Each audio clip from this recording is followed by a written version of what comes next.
Nidanam Tamavyaya Shashwata Dharma Gupta Sanatanastvam Purusho Mato Sanatanastvam Purusho Mato Me. See, this is very important for all of us. We will read it out very attentively. You can hear. You are the imperishable, Arjuna says, the supreme being, the one thing to be known. You are the great refuge of this universe. You are the undying guardian of the eternal Dharma, Sanatana Dharma. This will answer many of our questions now. Why in Rudra it has been mentioned? Why this not pleasing, forms are offered worship? Everything we will get an answer. This is a very beautiful spiritual expression. Tvamaksharam, you are the imperishable. Akshara means perishable, Akshara means imperishable. Paramam, supreme. Vedisavyam, subject that is to be known. If there is anything worth to be known, it is you. The highest subject that the human being has to know is God himself, who is the self we are. You should keep on reminding us. You are the supreme support and refuge of this whole universe. Tvamasya Vishwasya Param Nidanam. Because in God alone this universe rests. So God is called the refuge. Similarly, Tvam Avyaya Shashwata Dharma Gupta. You are the imperishable, Avyaya. Vyaya means spending. Avyaya means no spending. Go on spending and yet the fund is full. Go on spending. Akshaya Patram, no?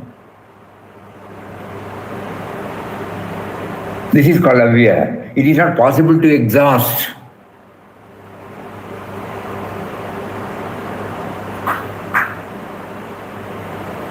Suddenly we remember the air, no?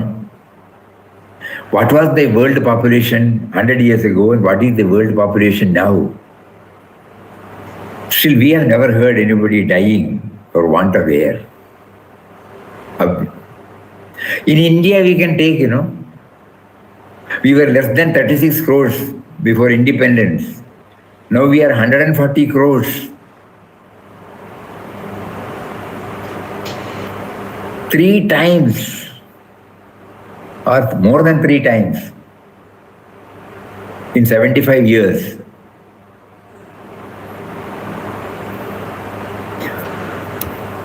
So it is called Avyaya. It is possible to exhaust. So Avyaya is a great word in Sanskrit. Shashwata Dharma Gopta. Gopta means protector. Protector of what? Shashwata Dharma, eternal religion, which means Sanatana Dharma. As spiritual children, as bhaktas, as spiritual children of beloved Papa, we must have some more clarity on the word Sanatana Dharma. It has been beautifully brought out here. Eternal religion, which means Sanatana Dharma, the impersonal name that India gave to her religion. For example, cosmic law is one example of that eternal Dharma. Cosmic law, law of gravity, for example.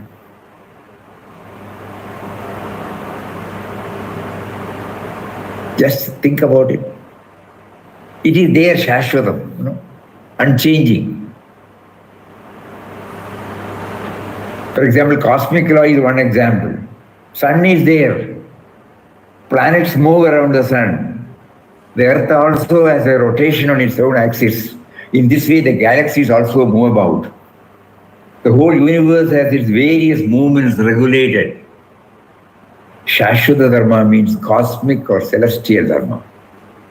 When you come to human life, there is Shashwata Dharma or eternal Dharma. Other Dharmas come and go. These scientifically based Dharma remain. That is called Sanatana Dharma. We have 2 aspects of Dharma in our tradition. One is Sanatana Dharma, the other is Yuga Dharma. A Dharma for a particular age, for a particular country, for a particular people, that is called Yuga Dharma. They will be changing. One age changes, another age comes. So you have got different dharmas. But within all these, there is one set of universal dharma. It never changes. It is called Sanatana. The other is called Yuga Dharma. Because we understood this distinction, because we allowed the changes in the Yuga Dharmas, Yuga has changed, we are a living culture. We never die away. We know how to adjust to new situations. About 100 years ago, every male Hindu wore a shiksha or a tuft of hair on the head. Shika is essential for a Hindu. Then came the modern age and we began to cut away the shika. So some traditional people thought the Sanatana Dharma was getting destroyed by cutting away the shika. They used to say like that, not knowing the distinction between Sanatana Dharma and Yuga Dharma. This is something profound. These are changeful, so change them. Don't cross the sea. That was the Yuga Dharma. That Yuga is over. Now we cross the sea. Yeah. We were told, there will be brushed. Yeah. When you go out of this country, you cannot come back. Jadi brushed. So many things were there. In this way, hundreds of changes have come in our Yuga Dharma. A new Yuga has come. The old practice has no relevance today. New things must take the place of the old. And Sri Ramakrishna gave us the entire Sanatana Dharma wisdom on the subject when he said, the Mughal coins have no currency under the East India Company's rule. What a beautiful idea. It has gold value, no currency value. You have to mint it in a new mint. Many of you might remember, we had the rupees annas price, And in the late 60s, Naya Paisa was introduced. And now nobody says Naya Paise, that's all. 100 Naya Paise make 1 rupee.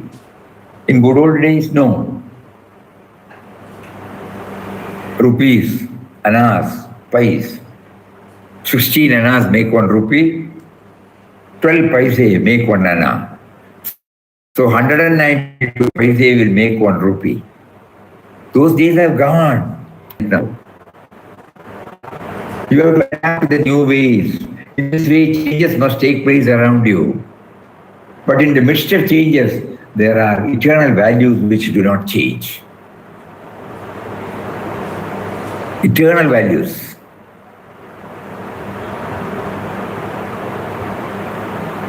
Social values, personal values, family values, everywhere it is there.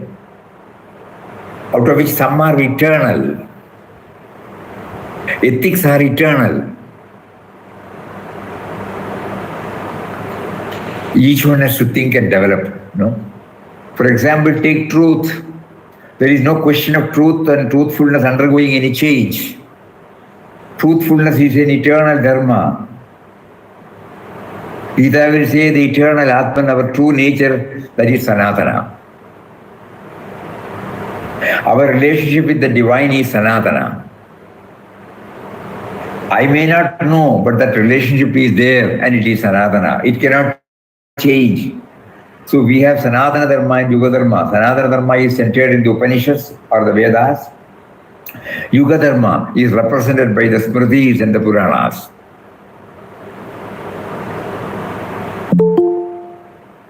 They can be changing, must be changing. So many times they have changed. The Smriti rule for many centuries was no low-caste person should enter a Hindu temple. That is Sanatana Dharma. That was a Yuga Dharma. That Yuga has gone. So we opened the temple to all people of low and high caste alike. Nobody suffered here. No civil war was here. In any other country, there would have been civil war on account of that. So you remember, because of the distinction between that cannot be escaped, but no serious upheaval, because we know that that is primary and this is only secondary. That is Sanatana and this is Yuga, meant for a particular time. And therefore the Upanishads remain eternal, from which you can always draw inspiration. They don't deal with Yuga Dharma, marriage, inheritance, food, drink. These come in the and the Puranas. There you find what you should do, what you should not do. In the Shrutis, only beautiful ideas and great truths are the true nature of God, of the relationship between the two are given. And that is what Vedanta teaches. So today in India, a tremendous social change is taking place at the peripheral level in our external life. More of such changes will come. We welcome them, but we will continue to hold on to those eternal values contained in the Shruti, in the Upanishads. A new India based on Vedantic inspiration is taking shape in India. Look at our Republican institution. You will find beautiful Vedantic ideas, eternal values embedded there, whereas all the discriminatory Smriti values which he had cultivated long have been abrogated by the Constitution.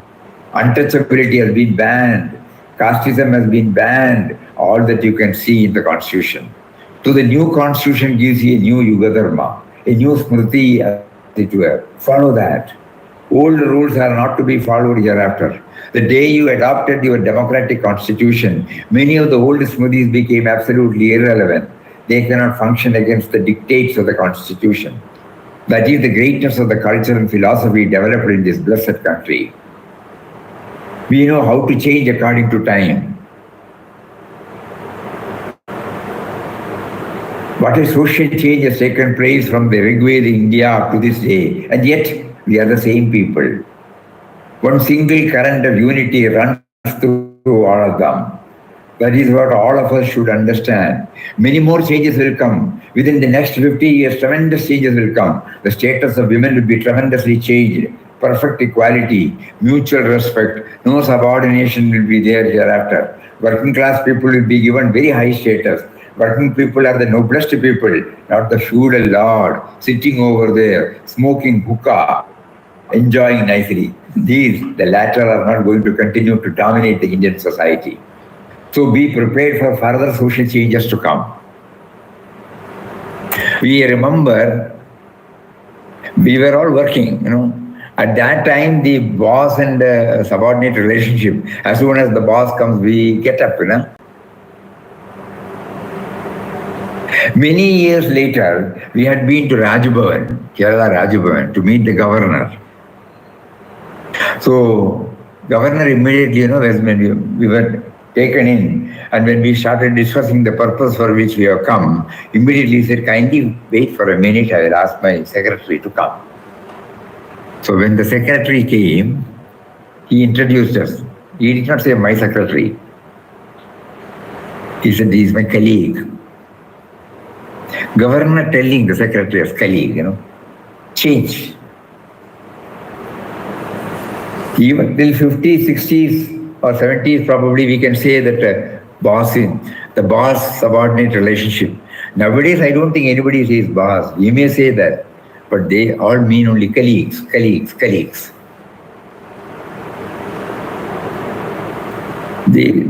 is a change. We are witnessing it. And when he says about constitution, we now remember how many amendments have taken place. The original constitution adopted on 26th January 1948 or 9. In the 75 years, so many amendments have taken place. What does it mean? We are adapting ourselves to the changing needs. Think about it. So this was echoed by Sri Krishna, by just using the word Sanatana Dharma. He is touching and kindling all these aspects. So the status of women. This is the nature of Indian society and Indian wisdom dealing with social matters. Our orthodox national tradition itself says, Shruti Smriti Virodetu Shrutireva Giriyasi. In a conflict between Shruti and Smriti, the Shruti alone shall prevail. We will have the same idea. We will have the same spiritual continuity along with the socio-economic changes. That is the beauty, unity in diversity, change and eternity, both go together. So Shashwata Dharma Gupta, you are the protector of the Shashwata Dharma, this perennial Dharma, going on ages after ages, still fresh. Imagine this country, 5,000 years old, so young today. India is very young. democratically as well as ideologically, quite young, and yet it is 5,000 years old. Therefore, the statement of that famous Bengali intellectual, Dr. Bajendranath Seal, is so true. India is ever aging but never old. Beautiful. India is ever aging but never old. That is what young India is. We say young India today. It is not a mere saying. Swami Vivekananda started using the word young India. We are all young. There is a supreme divine, he protects this Shashwata Dharma, Yuga Dharma. They mixed them up all together. Hence we understood the distinction. That is the only difference. India has something very special. We understood the distinction between the two. We had the boldness to change these Yuga Dharmas. A constitution without any provision for amendment will be very difficult. That is the difficulty which other religions will learn slowly to cross over. I'm sure that the followers concerned will also adopt this Indian wisdom and make for necessary changes in the external life and its followers. But its pure religious core will never suffer. Truth will never suffer. The concept of change is not a modern conception. It is not a result of modern education. This is the accepted idea in the most orthodox Sanatana Dharma tradition. Today we say, therefore, that untouchability has no sanction in the Shruti. It is only in the Smriti. The Shruti says everybody is the same Atman. So the whole nation, especially the educated section, voted for the removal of untouchability. They did not say we will be destroying religion thereby. Our people must know these things. This is one expression in the Gita, which is beautiful. The Lord is the protector of Shashwata Dharma. Nobody can destroy it. But they are the peripheral aspect of religion. What dress you should wear, what food you should take in a particular climate. Say in Kerala, even the Maharaja of Cochin used to wear only a single dhoti on his body. You can imagine a Maharaja, a dhoti. Whereas when you go to Kashmir, you have to put on so many garments. There is a different climate there. You can't make a law of this nature for all people, for all time, for all places. That is called Yuga Dharma. It must change. So this is what the Indian mind, that is great sages understood ages ago. So they put this wonderful wisdom in our culture. One is Yuga Dharma. It will conflict with another Yuga Dharma. But Sanatana Dharma will never conflict with any other Dharma. So the Lord is the infinite protector of the eternal religion, perennial religion. And you are this, and Arjuna says, you are the Sanatana Purusha, eternal Purusha. The eternal truth alone can protect eternally. You are the Sanatana Purusha, eternal person. Sanatana and Shashwata mean the same thing. You are the Sanatana Purusha, Shashwata Dharma Gopta. You are the protector of the religions or sects come and go, but there is one eternal religion whose protector is God himself. Human-made religions come and go. God-made religions remain. That is the meaning of Shashwata Dharma, Sanatana Dharma. In India, we have the distinction of human-made religion versus pure religion, ever-existing religion, based on the truth of the inner life. Dogmas and creeds can come from a human being. They cannot satisfy the heart of all human beings. If today they satisfy humanity, tomorrow they will not. They come and go. Many religions have come and gone, but there is continuing religion based on truths about human beings, based on the science of human possibilities. That is what we call Sanatana Dharma, science of human possibilities. Sanatana Dharma is present in every world religion. Only they do not recognize what is Sanatana and what is temporary. Yuga Dharma, only they do not recognize Yuga Dharma for a particular age, for a particular people, they come and go. We don't weep when they go. But the Sanatana Dharma remains. But the one eternal religion, a set of verified truths about human beings that is protected, defined. That is the meaning of Shashwata Dharma Gopta. Dealing with the term Shashwata Dharma Gopta as Punya Bhumi, this is called Punya Bhumi. Srimad Bhagavatam also says this. So this is one important aspect that is discussed in this 11th chapter. And one more thing that comes to our mind is the different aspects, different facets of the Lord. It comes here. As we said earlier, not necessarily in a pleasant form. Even to go through that, we may find it little difficult. Pibalsarupam. And when he was asked why, he said, Kalosmin, I am time. If we consider God as an entity, the problem will come. My childhood died when I entered into the adolescence. My adolescent period died when I became an adult. That period died when I became the middle age. That period died when now we are the senior citizen. We are accepting it, no? We are not weeping over it. Kalosmin. This simple truth, if we try to understand. The flowering, the fertilization, and the birth of the fruit, and the ripening. After the fully gets ripened, the decaying starts.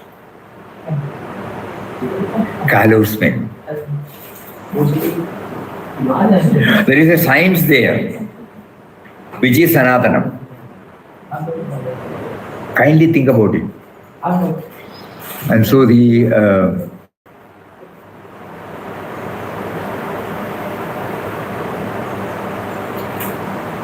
Tasmat, all these things he was explaining, now again when we come back, only to enthuse him. So he says, you have got time, Yes. We have got time. Okay. Here he says, Tasmat tvamuttishta yasho labasva. Jitva shatrun bhukshva rajyam samruddham. Maye Vede nihata purvameva nimitta matram bhavasavya sajin. This is also a wonderful thing which we have to remember.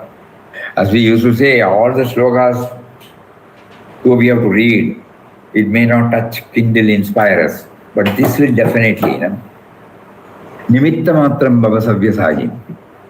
Remember, Sri Krishna is telling just before the battle begins. In the midst of the battlefield, Arjuna wanted to withdraw from the battle. He became weak, grief-stricken, as we saw in the last verse of the first chapter. Here is Sri Krishna again giving Arjuna a message of strength. Tasmat tvam uttishta. Therefore you raise yourself, don't lie down.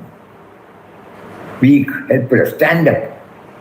Yasholabasva, acquire the glory which belongs to every true human being.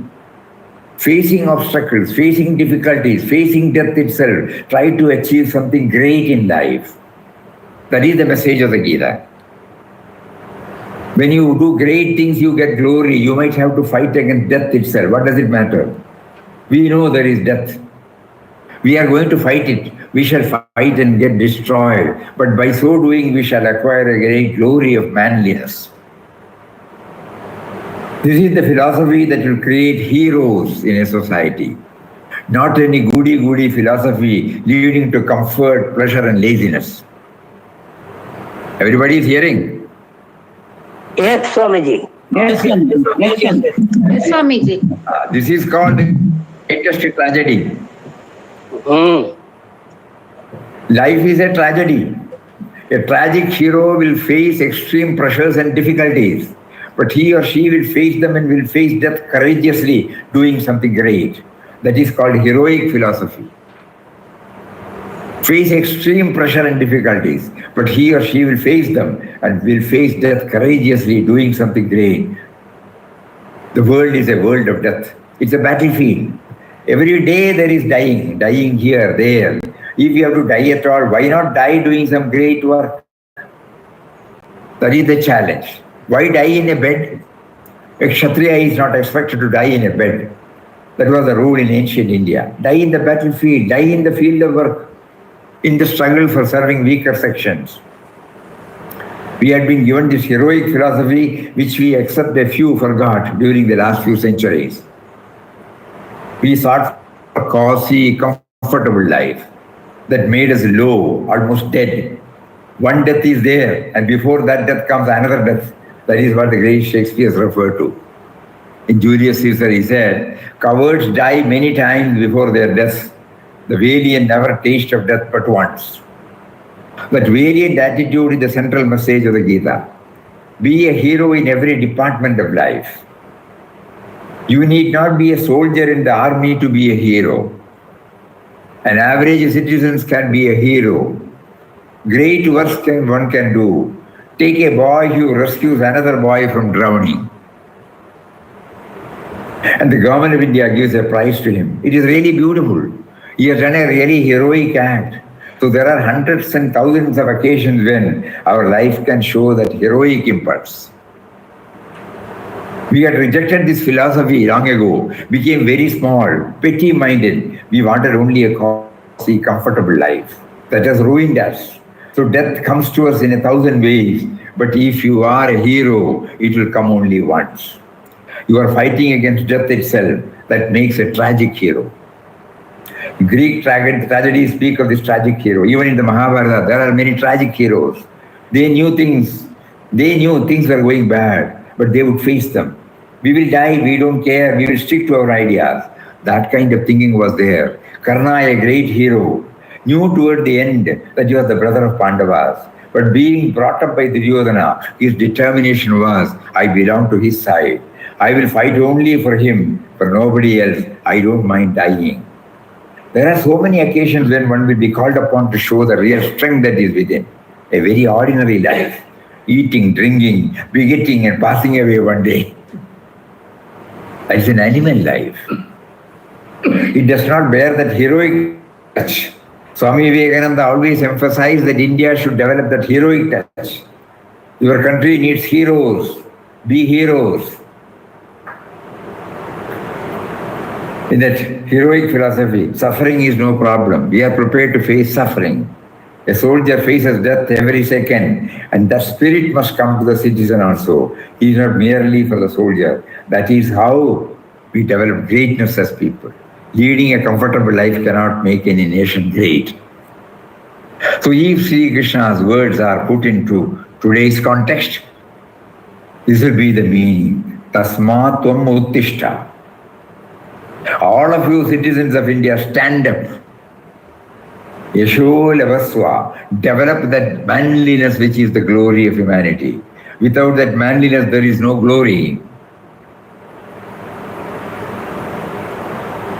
We want that lion, Our lives would then be like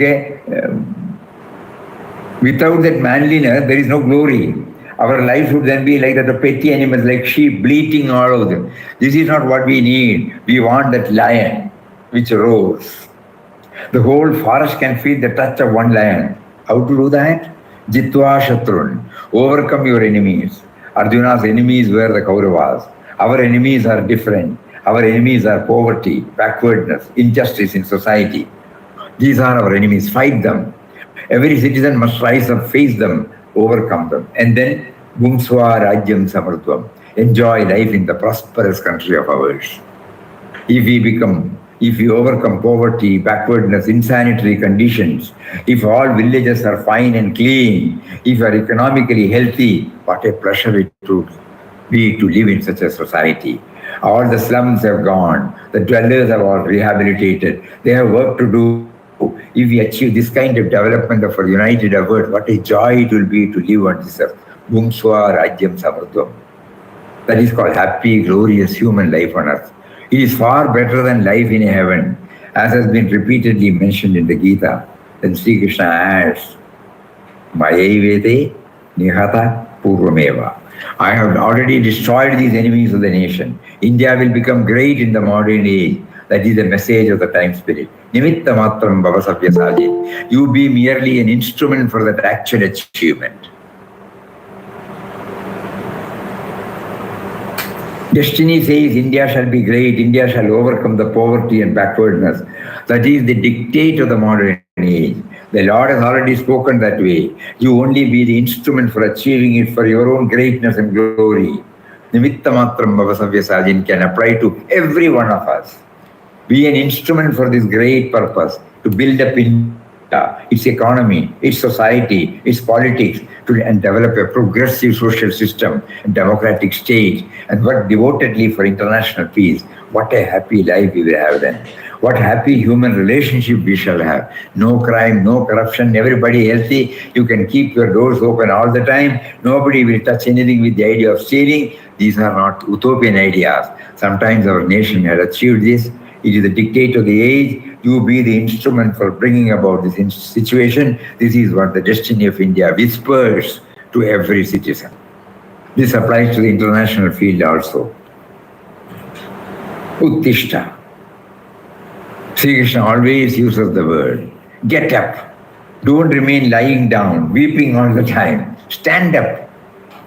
Why did your Satyagrahis go and face the bullets of the foreign power and got injured or killed? That is the clue. That we very much respect them today. Bury that spirit gone. Your main enemies are not outside, but there are plenty of enemies within. How much injustice, how much top to bottom corruption, how much of cheating, how many similar evil things we are now having. We have to expose all of them, correct them, create a healthy public opinion to face and overcome them. How can there be a free democracy if a woman cannot move freely and fearlessly in the streets at night and work freely in offices without being molested, without their honor being protected? What is freedom then? Freedom will be only for the powerful. That's a bad idea. If people do not protest against these things, you will have worse conditionings. So where there is a healthy political state, remember that expression. That is called a healthy society.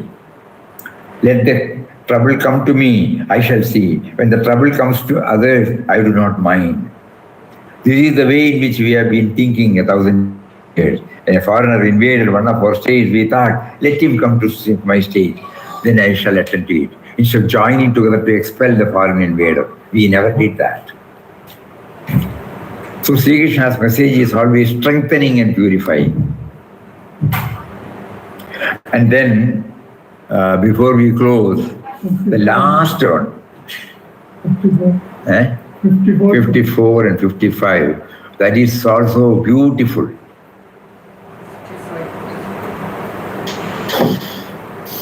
She says,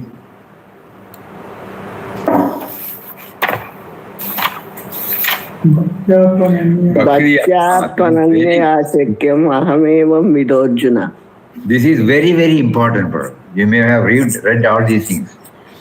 Bhakriya Tvananyaya Shakya Ahamevam Vidho Arjuna Nyatum Drashtum Cha Satvena Praveshtum Cha Parantapa Mat Karma Mat Paramo Mat Bhaktaha Sangavarjita Nirvaira Sarvabhudeshu Yasa Mameti Pandava. This 54 and 55 we have to underline. Only by single-minded devotion I may be known in this form, O Arjuna, and to know, to see, and truly enter into me. Only through bhakti one can realize me in this form. What kind of bhakti? Bhaktya Ananyaya, through one-pointed devotion. To know me, to see me, as I am truly, and to enter into me, to become one with me. Only that bhakti can help you in this matter. That is why Sri Krishna had earlier said, among them the jnani is nitya yukta, ever devoted to the divine. His or her knowledge is fixed on the divine. So also the bhakta's bhakti. This kind of ekanta bhakti, ananya bhakti, is fixed in the divine. There is no other way. And in the last chapter, the last sloka, he says, a very simple sloka. A doer of action for me. Whatever actions you do it as an offering for me. You are working in an office, treat that as a serving the Lord. Working in a household, you are serving the Lord. It is a fact. If the whole universe is his form, any work that one does is service to him. Mat Paramu, keep me as the supreme goal. Everything else is secondary. God is the primary goal. That is why those who keep God as a supreme goal don't go to ecstasy when they get a remark of appreciation, a little title, a little promotion. These are nothing. The greatest thing is the bhakti, mad bhaktaha. Be my devotee. The only relation between you and me is pure love. Sangha varjita. Free from any sensory attachment. Free the mind from various attachments. Attachments will go, but love will remain. You may be detached from your friend, but you will be loving your friend. Detached from the wife, but you will love and serve the wife. That distinction you must know. Detachment does not mean becoming apathetic to things around you. That is not the meaning of detachment. I don't care. I don't care. That distinction. Children are weeping there. I don't care. I have no attachment. That is not detachment. Love is there, but no attachment is there. My child and another child, both are the same. I am going to look after that child also if necessary. So it is an expansion, not a contraction. Without any attachment, but with only pure love. Then comes an important teaching of jnana and bhakti. Nirvaira sarvabhodeshu. With no hatred towards any beings. There is no difficulty about it. Why should I hate? There is the same self in all being. A little thinking will give us that conviction. He or she who is such a person attains to me, O Arjuna. This is Sri Krishna's promise. And it's also the essence of all the teachings in the Gita. That is what Indians and people all over the world must learn today. A religion which finds expression in high character. No hatred towards anybody. Only love for all, with a detached mind. What a beautiful idea. Good work we do, but offer it to the divine. I don't claim anything for myself. So in this way, these are all practicable things. And I wish more and more people will understand and practice religion as given in the shloka. This is the grandest and greatest shloka of a great chapter. Bhagavan himself expresses it. So the whole chapter ends with this note of bhakti in this last sloka. And the next chapter is all on bhakti. It is bhakti yoga. So this 54, 55, Kalosmin, Bhavasavya Sanatana Dharma. So this 11th chapter gives us all these wonderful dimensions for the practical work, practical life, in daily life. When we are trying to enter into Gita is showing us various storehouses. There may be many. We have to unearth, we have to find out. But this is something now God has facilitated us to know. One word, we are wondering, when we were going through this, one word, how it unlocks many hidden, sublime, profound theories, ideas, ideologies, truths. That is the purpose of having this satsang, That is the purpose. Not an academic exercise, not an intellectual exercise. Finally, he sums up the whole things to that bhakti, My relationship with him. He has given me everything. Pavasavya Sajin, He has given me an opportunity to become his instrument. So whatever I do, I should treat it as an instrument. Papa used to bring out the analogy of the flute. The flute player, If he has to play the flute, it should be free from all impurities. In a wonderful way, Papa has given this. So we are all that instruments. So the moment we get purified, meaning when we get ourselves freed from the me and mine, he plays through us. which is good, which is pleasing to everybody.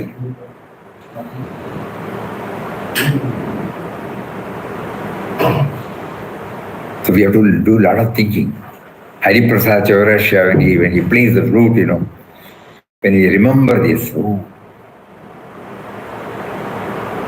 Swamiji, ஒரு விண்ணப்பம், முக்தானந்தாஜி's interpretation and Bhagavad Gita ஒரு book படிக்கணும், நல்லா இருக்கும்.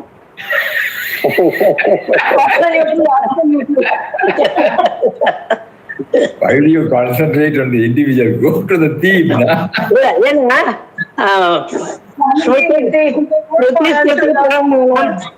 ஸ்ருதி புராணம் ஆலயம் கருணாலயம், that is there. அதனால கேட்டேன்.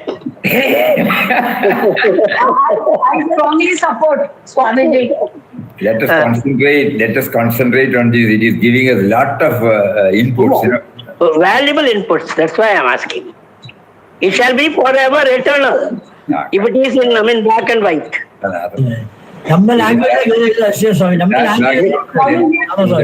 Swamiji, I am prepared to do any work that you tell me to do in this. I am prepared to do any work that you tell me to do in this. Yeah. Hari Om. Tomorrow there won't be this program because we are leaving Calcutta tomorrow. Anyway, Sunday also. இப்போ இது வரைக்கும் கல்கட்டா சுவாமிஜி, நாளைக்கு Now we are in Calcutta. And tomorrow morning we are leaving and we'll be leaving for Wayanad. We hope to reach by night to Wayanad. And day after tomorrow I will find out whether it is possible. If it is possible, we will try to meet and continue. Otherwise, probably for one more day. We don't know. It might be possible. We don't know. Last time when we were there, they arranged everything. I think Wi-Fi problem will not be there much. So let us see. All of us have got 48 hours now to absorb all these sublime, profound ideas. Yes, Wonderful, these 4 words. Nimit matram bhavasavyasajan, kalosmin, sanatana dharma, and finally, importance of bhakti, and dedicate all our actions to him. Very good explanation for Sanatana and the Yuga Dharma. Yeah. எனக்கு நிறைய அன்னைக்கு சனாதன தர்மா நான் உங்கள்கிட்ட கேட்டேன், அதுக்கு எனக்கு நல்ல explanation கிடைச்சிடுது. Hari ஓம். ஓம் ஸ்ரீராம் ஜெய ஜெய ராம். ஓம் ஸ்ரீராம் ஜெய ராம் ஜெய ஜெய ராம். ஓம் ஸ்ரீராம் ஜெய ராம் ஜெய ஜெய ராம். ஹரி ஓம் நம. சுவாமிஜி பிரணாம. நமஸ்காரம்.